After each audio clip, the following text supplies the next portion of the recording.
Neon Jellyfish Evangelion is one of the most iconic anime in the history of the medium. Since originally airing on TV, it's had an enormous amount of re-releases on Laserdisc, VHS, DVD, Blu-ray, Game Boy Advance, some select Japanese washing machines. I'm pretty sure there's an embedded copy on the Voyager spacecraft for aliens to discover, and yet somehow copies were so hard to find it will cost the total of your entire life savings on your first unborn child to purchase. But after all these years, Netflix have answered our prayers and made it available to the mass public worldwide. And for the first time, a new generation of people will finally get to experience the desolation of the Virgin Thanos snap versus the Chad Third Impact. And I'm glad to say they finally pulled through this time and given us the adaptation we were waiting for.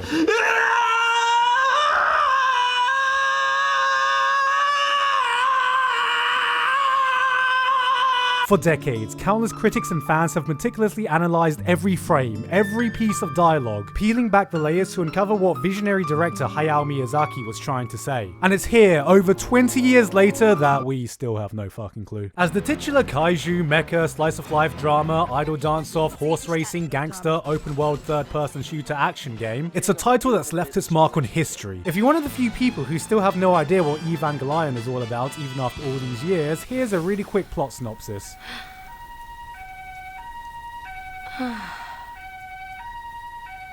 He's run away. I'm not surprised. That was it. Now, Netflix have made a reputation for tinkering with classic franchises to mixed effect, and there is no exception here. During this release, the decision was made to completely redub the entire thing in an utterly confusing move. As everyone knows, the original dub was a flawless rendition already perfect for mainstream consumption. Hey, wait!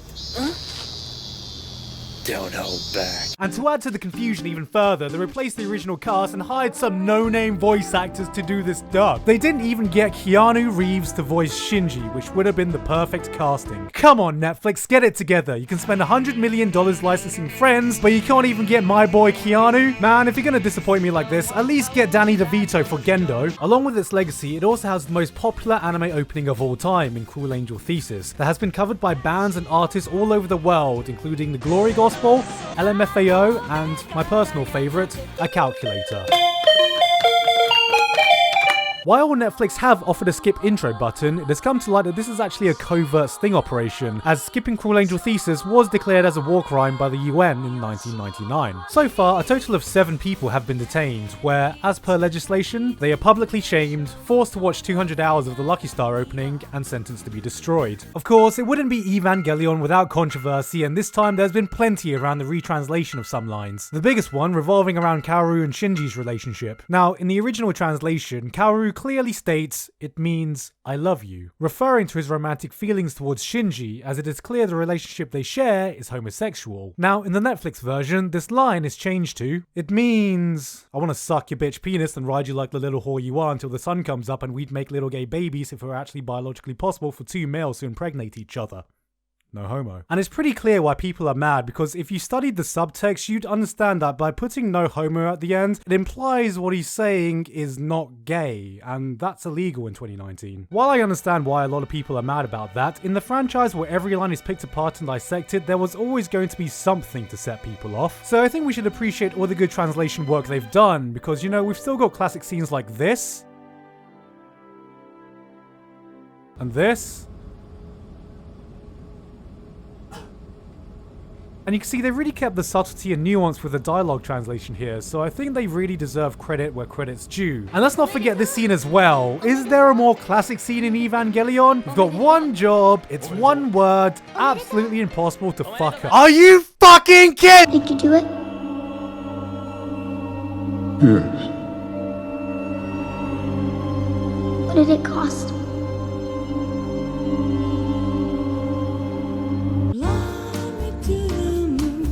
You know, like everyone, I am offended that they didn't get the rights to Fly Me to the Moon for the ending, which completely changes the experience and almost makes the entire series unwatchable. But what's even more offensive is what they chose to replace it. Unagi. You're a freak!